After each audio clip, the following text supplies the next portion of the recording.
चलो हेडिंग डालो, ग्राम सभा। ठीक है, ग्राम सभा।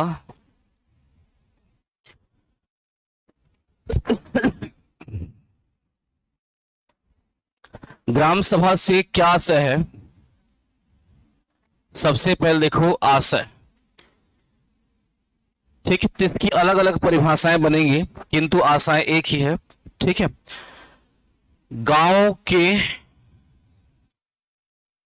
मतदाता सूची, ठीक है, मतदाता सूची या इसी बोलते हैं वोटर लिस्ट या इसी बोलते हैं, हाँ जी, निर्वाचक नामावली। ठीक है, मतदाता सूची, वोटर लिस्ट एवं निर्वाचक नामावली में नामित या शामिल व्यक्तियों के, है ना, शामिल व्यक्तियों के सभा को क्या बोलेंगे जी? ग्राम सभा। ध्यान रखेंगे इसमें केवल और केवल मतदाता ही इसके भाग रहेंगे। भले ही जिनका उम्र 18 प्लस हो गया हो और उसका नाम मतदाता सूची में नहीं है तो वह ग्राम सभा का मेंबर नहीं हो पाएगा। ठीक है, अब इसकी परिभाषाएं अलग अलग बनी हुई है, आप हमारे पुस्तक में उसे देख सकते हैं। देखो एक बार फिर पढ़ दे रहा हूं मैं। पहला हमने पढ़ा था ग्रामीण स्वशासन के न्यूनतम स्तर। तो ग्रामीण स्वशासन के न्यूनतम स्तर क्या है जी? गांव पर जो लोकतांत्रिक संगठन स्थापित किया गया उसको बोलेंगे ग्राम सभा। लोकतांत्रिक संगठन क्यों बोल रहा है? क्योंकि गांव में क्या होना है, क्या बनना है, स्कूल बनना है, नाली बनना है, पानी टंकी बनना है, और उसके बाद जो प्रति 6 माह में उसका जो मूलभूत पैसा आता है उसको किसमें इन्वेस्ट करना है, याद रखना ग्राम सभा तय करेगा। ठीक है, यह देख सकते लिखा हुआ है ग्राम पंचायत क्षेत्र में शामिल गांव संबंधित निर्वाचक नामावली में रजिस्ट्रीकृत व्यक्तियों के समूह को ग्राम सभा कहते हैं। वही शब्द की हेर फेर है, बाकी इसका जो सारांश है, मूलांश है, वही एक ही चीज है कि गांव के मतदाता सूची, वोटर लिस्ट, निर्वाचक नामावली में शामिल व्यक्तियों की सभा को ग्राम सभा कहते हैं। ठीक है, उसके बाद नेक्स्ट देखेंगे किसी ग्राम पंचायत के भीतर आने वाले गांव के सभी मतदाताओं से मिलकर जो सभा बनती है उसको ग्राम सभा कहते हैं। वही जो है जी, है, कोई विशेष अंतर नहीं है। नेक्स्ट, ग्राम स्तर के भीतर समाविष्ट, ऊपर शामिल बोल रहा था, अब ये समाविष्ट किसी ग्राम से संबंधित निर्वाचक नामावली में पंजीकृत व्यक्तियों से मिलकर बना निकाय ग्राम सभा कहलाता है। वही चीज है। नेक्स्ट वही चीज आप बोलेगा, लेकिन गांव कितने प्रकार के होते हैं? तो 2 प्रकार। कौन कौन सा? वन ग्राम और राजस्व ग्राम। उसको ऐड कर देगा। वन ग्राम एवं राजस्व ग्राम में शामिल मतदाताओं की सूची के साथ जो एक सभा बनेगा उसको बोलेंगे ग्राम सभा। ठीक है, हो जाएंगे। अब देखो नेक्स्ट है संख्या। ठीक है, संख्या में ध्यान रखना प्रत्येक गांव में एक ग्राम सभा होगा, अनिवार्य है, चाहे वह आश्रित ग्राम हो चाहे वह ग्राम पंचायत। ठीक, जैसे मैं अपना बता रहा हूं, अपना ग्राम पंचायत का नाम है कपरतुंगा। हाँ, याद हो जाएगा। ठीक है, याद रखना हमारा ग्राम पंचायत का नाम है और इसका आश्रित ग्राम हमारा गांव है और इसका नाम है रोहिनापाली। ठीक है, रोहिनापाली, ये याद रखना आश्रित ग्राम है। ठीक है, आश्रित ग्राम याद रखना। ठीक है जी, तो कपरतुंगा में भी ग्राम सभा होगा और रोहिनापाली में भी ग्राम सभा होगा। दोनों जगह याद रखना ग्राम सभा होंगे। ठीक है, किंतु ध्यान रखेंगे एक गांव में, सामान्य क्षेत्र में एक गांव में एक से अधिक ग्राम सभा किसी भी परिस्थिति में नहीं हो सकती। किसी भी परिस्थिति में राजस्व एरिया या राजस्व ग्राम में एक गांव में एक से अधिक ग्राम सभा नहीं हो सकती। मैं बार बार बोल रहा हूं, किंतु यहां पर नोट करके स्पष्ट आप लोग नोट कीजिएगा, जो अनुसूचित एरिया होता है, जो ट्राइबल एरिया होते हैं, वहां एक गांव में, ठीक है, एक गांव में एक से अधिक ग्राम सभा हो सकती है। ऐसा व्यवस्था क्यों किया गया? तो ऐसा व्यवस्था के पीछे एकमात्र कारण था कि अनुसूचित क्षेत्र का जो निवास स्थान है ना जी, वह दूर दूर होता है। ठीक है, यहां पर 10 घर तो 2 किलोमीटर बाद यहां पर 10 घर, इधर याद रखना 10 घर, इस प्रकार के इनका जो निवास है छिन्न भिन्न रहता है। इस कारण जो अनुसूचित क्षेत्र है वहां एक गांव में एक से अधिक ग्राम सभा का गठन कर सकते हैं, किंतु सामान्य क्षेत्र में एक गांव में एक से अधिक ग्राम सभा का गठन नहीं हो सकता। रूल नंबर 2, जल्दी आओ। कहां घूम रहे थे तुम लोग इतना समय तक? तब विभाग क्या आना था, जल्दी बैठो। चलो नेक्स्ट देखो जी, प्रावधान। प्रावधान में सबसे पहले हो जाएंगे कहां पर जी?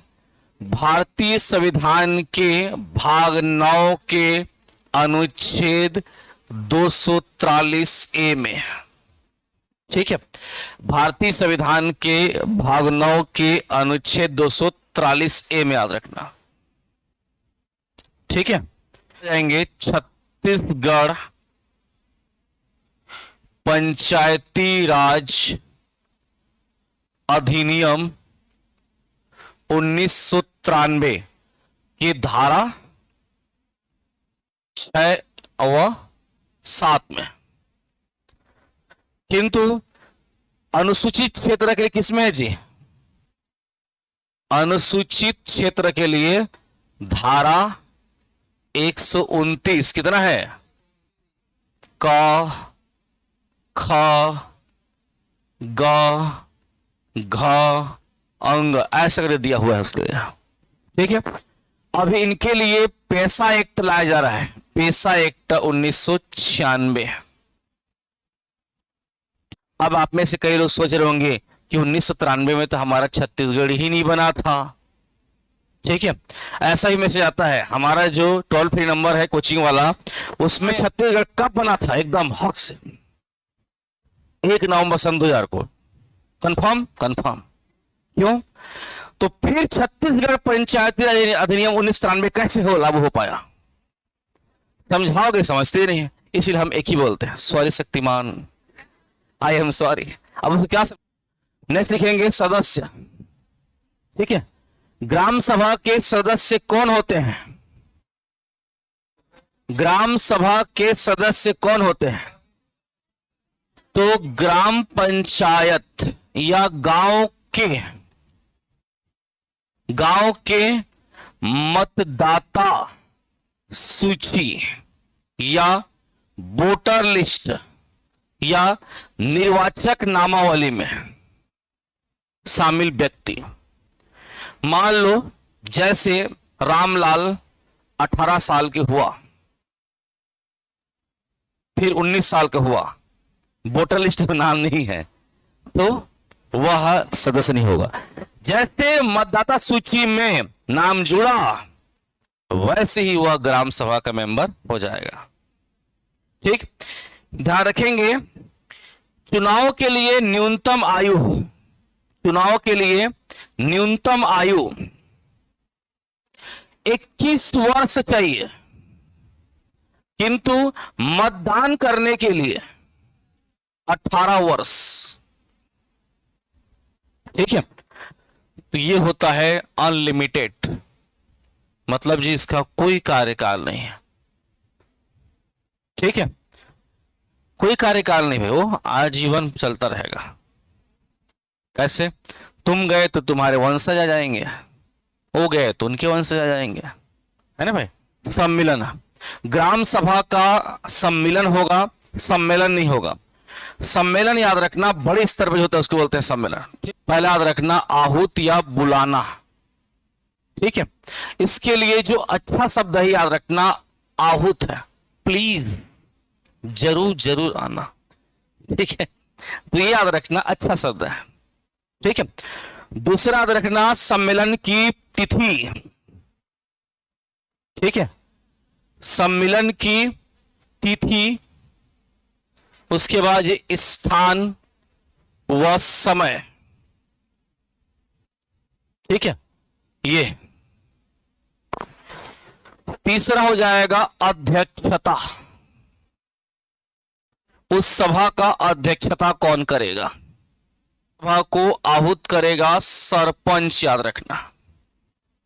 ठीक, यदि सरपंच अब्सेंट है, बोकरा भात खाने गए कहीं पर, ठीक है, तो उसके स्थान पर कौन करेगा?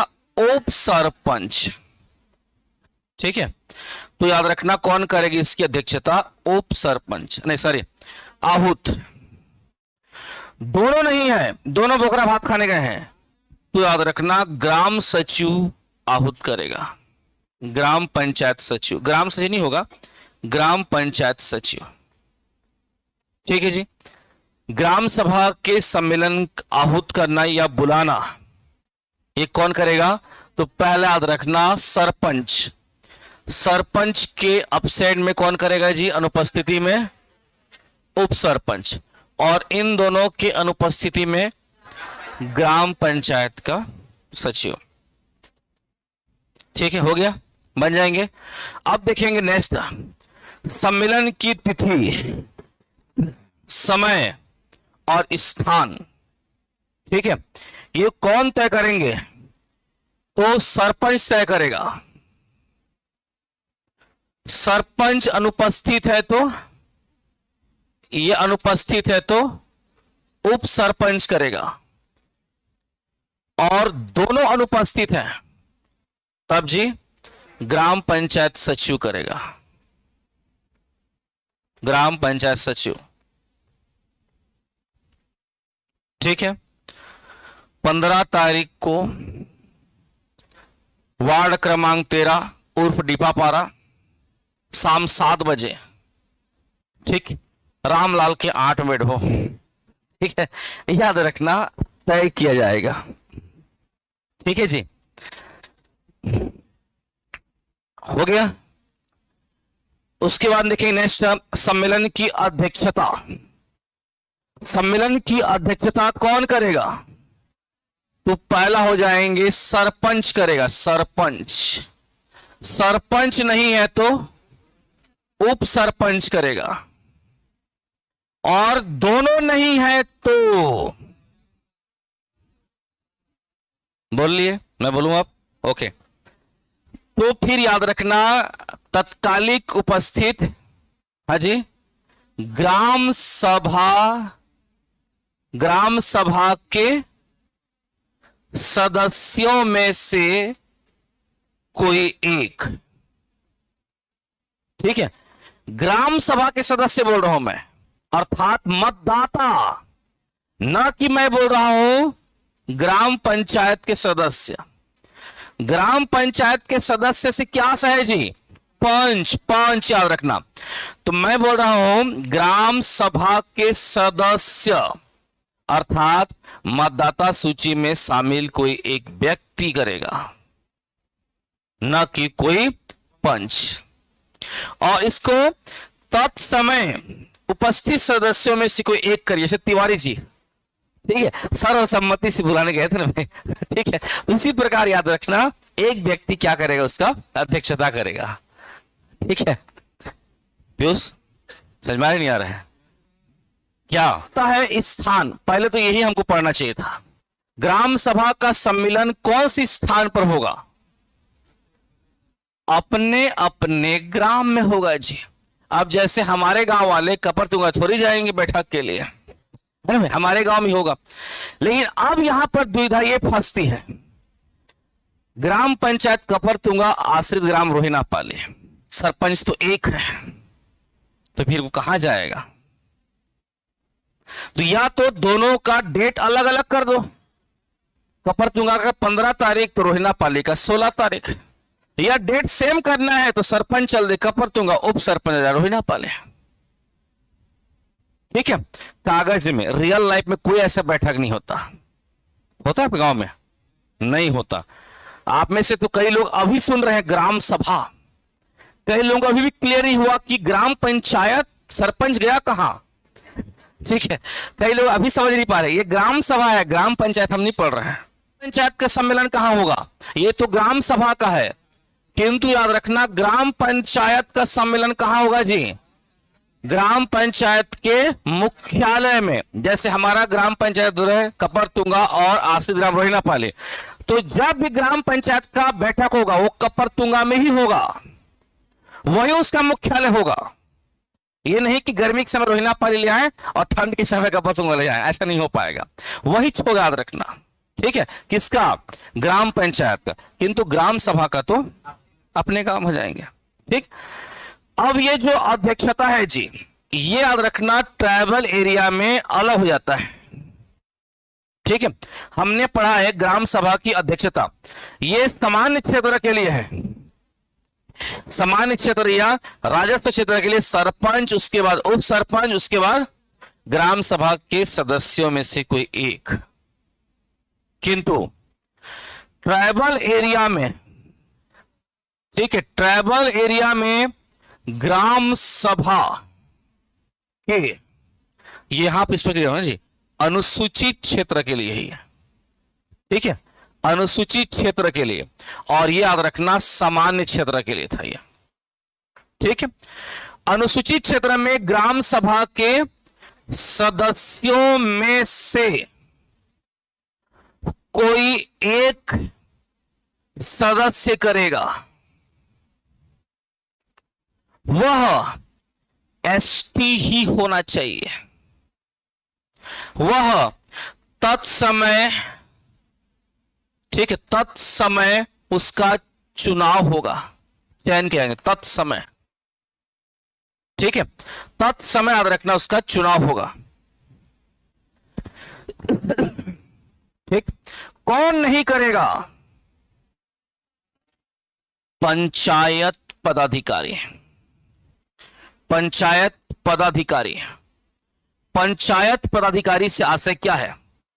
सरपंच, पंच, उप सरपंच। ये किसी भी परिस्थिति में अनुसूचित क्षेत्र में ग्राम सभा की अध्यक्षता नहीं करेंगे। एक दौर था कि चाहे पीएससी हो चाहे व्यापम हो, आप इसी को पढ़ के चल दो। दूसरा शिक्षा समिति, तीसरा चुनाव, प्रत्यक्ष अप्रत्यक्ष, यही 3 प्रश्न आते थे, ठीक है। सम्मेलन का आयोजन करता, ठीक है, सम्मेलन का आयोजन करता प्रत्येक स्तर पर, ग्राम पंचायत स्तर पर कोई भी सम्मेलन हो, कोई भी याद रखना सम्मेलन हो, है ना, ग्राम पंचायत स्तर पर कौन करेगा? तो प्रशासनिक अधिकारी। और कौन होता है वो? सचिव, ठीक है। जनपद पंचायत स्तर पर, जनपद पंचायत स्तर पर जनपद सीओ, ठीक है। जिला पंचायत स्तर पर जी, जिला पंचायत सीओ।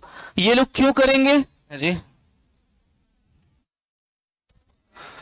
बढ़ाओ ये गढ़ पूर्ति। ऐसे तुम लोग भी एक आठ कापी रखा करो, इधर उधर खसता से लिखते लिखते। गढ़ पूर्ति, गढ़ पूर्ति का उत्तरदायित्व किनका होता है? ग्राम सभा में गढ़ पूर्ति का उत्तरदायित्व सरपंच और पंच, ठीक है। इन्हीं दोनों को ध्यान रखना। किन दोनों का जी? सरपंच और पंच का, ठीक है। यहीं पर लिख लो, उप सरपंच का नहीं होता है। उप सरपंच का गढ़ पूर्ति का उत्तरदायित्व तो नहीं होता है। किनका होता है? सरपंच और पंच का, क्योंकि यही प्रत्यक्ष तौर पर निर्वाचित होकर आए हैं, इस कारण, ठीक है। यही याद रखना, प्रत्यक्ष तौर पर निर्वाचित होकर आए हैं, इस कारण याद रखना, यहां पर उनका उत्तरदायित्व तो नहीं होगा, ठीक है। लिखेंगे गढ़ पूर्ति, जिसको बोलते हैं कोरम, ठीक है, कोरम, ठीक है। गढ़ पूर्ति से क्या आशय? वह न्यूनतम संख्या, ठीक है, न्यूनतम सदस्य संख्या बोलना चाहिए, न्यूनतम सदस्य संख्या, जिनकी अनुपस्थिति में, जिनकी अनुपस्थिति में, हाँ जी, जिनकी अनुपस्थिति में बैठक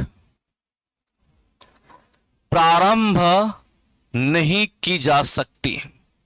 ठीक है, प्रारंभ नहीं की जा सकती उस संख्या को,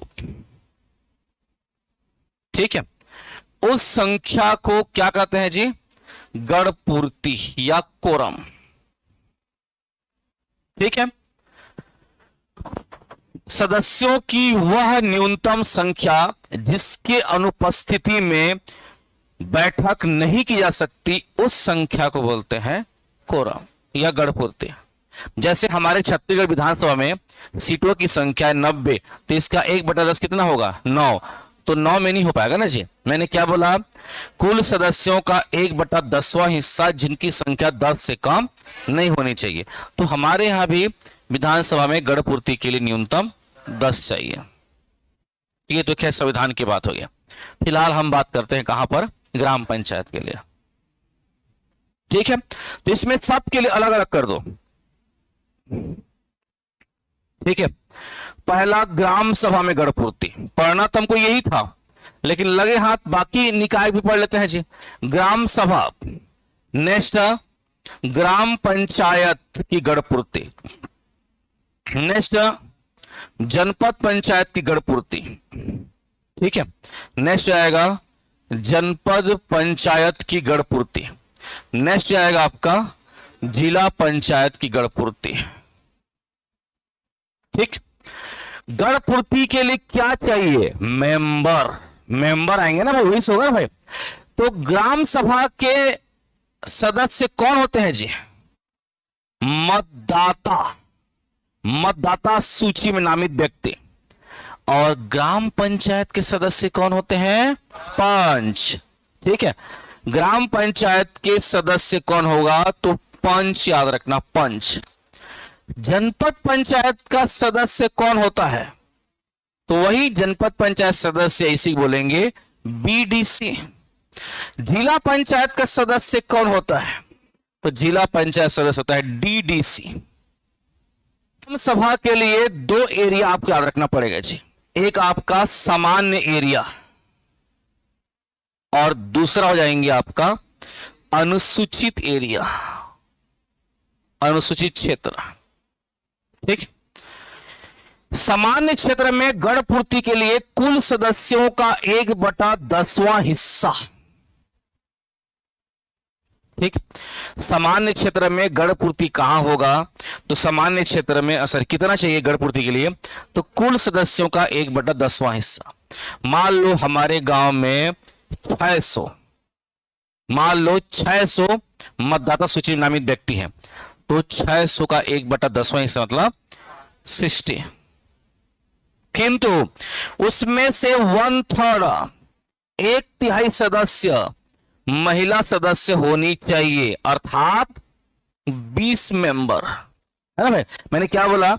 हमारे गांव में 600 मेंबर है ग्राम सभा के लिए, तो 600 का 1/10वां हिस्सा मतलब जी 60। अब इस 60 का 1/3 कितना होगा? 20। तो इस 60 में से 20 सदस्य महिला सदस्य होने की अनिवार्यता है, तब गणपूर्ति माना जाएगा।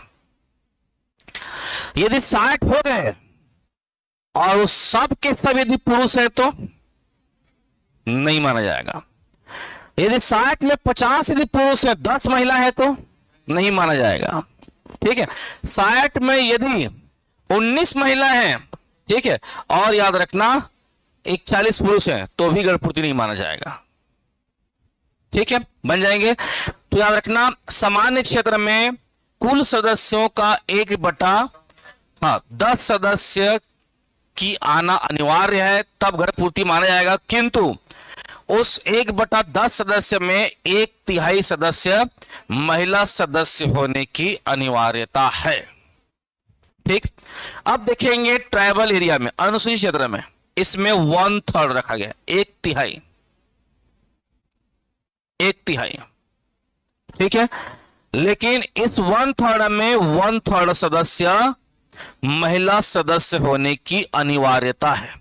वैसी भी पंचायत की हर बैठक में जो सदस्य संख्या तय की गई है उसमें 1/3 महिला सदस्य होने की अनिवार्यता है। ठीक, ग्राम पंचायत में गढ़ पूर्ति के लिए 1/2 या 50%,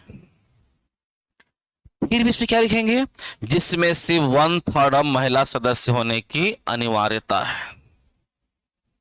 ठीक, मान लो यदि हमारे ग्राम पंचायत में 20 सदस्य हैं, सदस्य मतलब पंच, है ना, तो इस परिस्थिति में गढ़ पूर्ति के लिए कितनी चाहिए, 10 बस। ठीक है, 10 याद रखना। हो गए जी, बनेगा यहां तक। ठीक है, उसके बाद नेक्स्ट जनपद पंचायत और जिला पंचायत, ये दोनों की जो हायरकी रहती है जी, ये लगभग एक जैसी रहती है, बस यहां जनपद लिखा है और यहां जिला लिखा है। इनमें गढ़ पूर्ति के लिए कुल सदस्यों का 1/3 चाहिए, जिसमें 1/3 महिला सदस्य होने की अनिवार्यता है। ठीक है, तो चाहता तो मैं यहां पर ग्राम सभा को ही देकर खाना पूर्ति कर आगे बढ़ सकता था, किंतु संपूर्णता के साथ आप लोग पढ़ने का प्रयास करो, इसमें आपका बेनिफिट है। हमारे पुस्तक में ऐसा फॉर्मेट दिया, टेबल फॉर्मेट में, इसको हमने ब्रांच वाला फॉर्मेट बता दिया है।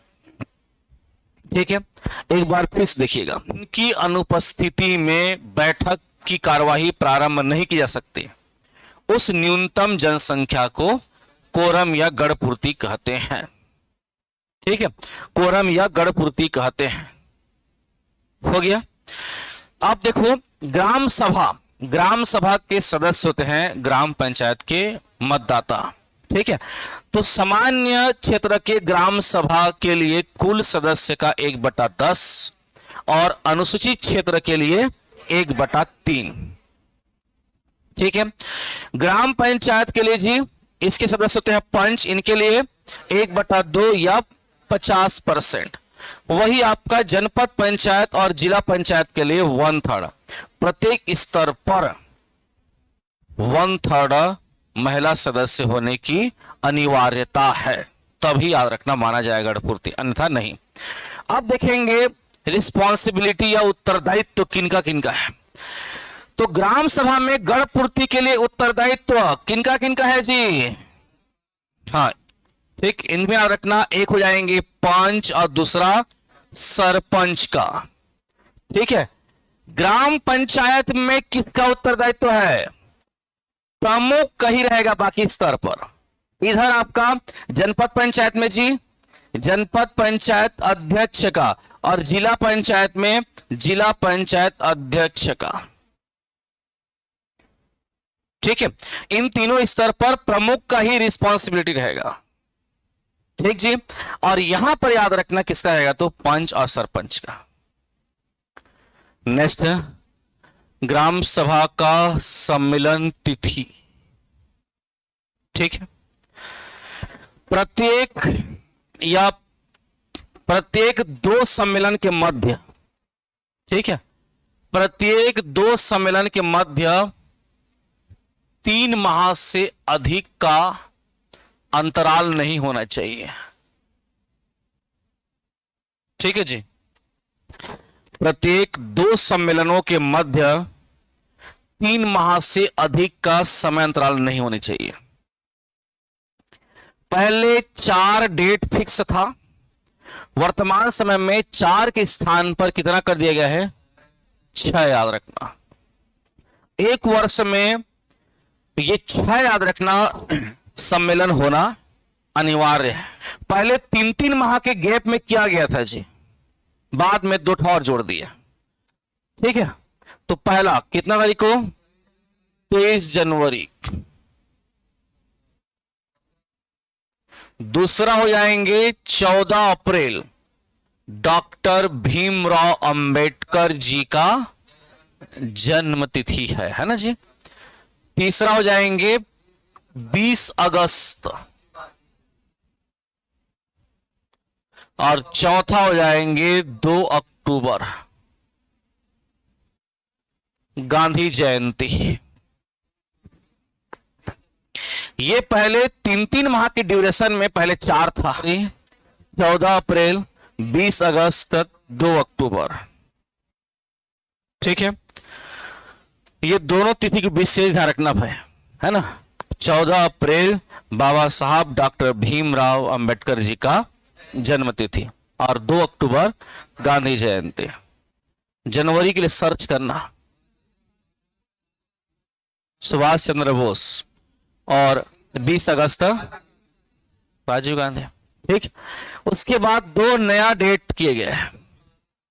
हाँ, जून माह में सुझाए गए किसी तिथि को, है ना, सुझाए गए किसी तिथि को, और उसके बाद नेक्स्ट आएंगे नवंबर, नेक्स्ट नवंबर माह में सुझाए गए किसी तिथि को। ये याद रखना, 6 बार एक वर्ष में 6 बार सम्मेलन होने की अनिवार्यता है। ठीक है, ये होगा मतलब होगा किसका जी, ग्राम सभा का ना भाई। किंतु इसके अतिरिक्त तो और भी तरीके हैं, है ना। ये 6 डेट के अलावा अन्य तरीका है, अन्य रास्ता है जिनके माध्यम से हम ग्राम सभा की सम्मेलन बुला सकते हैं। 4 रास्ता। ठीक, पहला, कुल सदस्यों के 1/3 1/3 सदस्यों के मांग पर सरपंच को 30 दिन के भीतर ग्राम सभा का बैठक बुलाना पड़ेगा। ठीक है, 30 दिन के भीतर याद रखना, बैठक बुलाना पड़ेगा, याद रखना। नेक्स्ट, दूसरा, ग्राम पंचायत के ऊपर कौन होता है, जनपद पंचायत। ठीक है, जनपद पंचायत अध्यक्ष। ठीक है, जनपद पंचायत अध्यक्ष। ठीक है, जनपद पंचायत अध्यक्ष का क्या हो जाएगा जी, हाँ, इसके याद रखना, आदेश के 30 दिन के भीतर। उससे ऊपर कौन होता है जी, जिला पंचायत अध्यक्ष। ठीक है, सीओ नहीं भाई पे ना, जिला पंचायत अध्यक्ष के आदेश के 30 दिवस के भीतर। अब जिला का मालिक कलेक्टर, तो चौथा हो जाएंगे कलेक्टर, इसके आदेश के 30 दिवस के भीतर। ऑनलाइन वाले टाइम ज्यादा हो गई इसलिए लिखने का मन नहीं कर रहा है। ठीक है, तो तुम लोग सुन सुन के लिख लो। ठीक है, तो ये याद रखना, 6 डेट। कौन कौन सा 6 डेट, 23 जनवरी, 14 अप्रैल, 20 अगस्त, 2 अक्टूबर। ये पहले 4 था, 2 बढ़ा दिया गया। जून माह में सुझाए गए किसी तिथि को और नवंबर माह में सुझाए गए किसी तिथि को, ये 6 हो गया। इन 6 के अतिरिक्त यदि जनता का मांग है या ऊपर लेवल के अधिकारियों को लगता है कि हमको बैठक करानी चाहिए, तो सदस्यों के मांग पर, लेकिन कुल सदस्यों का 1/3 के मांग पर 30 दिवस के भीतर बैठक बुलाई जा सकती है, या बुलाना पड़ेगा। किनको, सरपंच को। ठीक, जनपद पंचायत अध्यक्ष के आदेश के 30 दिवस के भीतर, जिला पंचायत अध्यक्ष के आदेश के 30 दिवस के भीतर और जिला कलेक्टर के आदेश के 30 दिवस के भीतर। एकदम सिंपल है, पहले जनता, फिर ग्राम पंचायत के ऊपर में जनपद पंचायत प्रमुख, उसके बाद जिला पंचायत प्रमुख और जिला का मालिक कलेक्टर।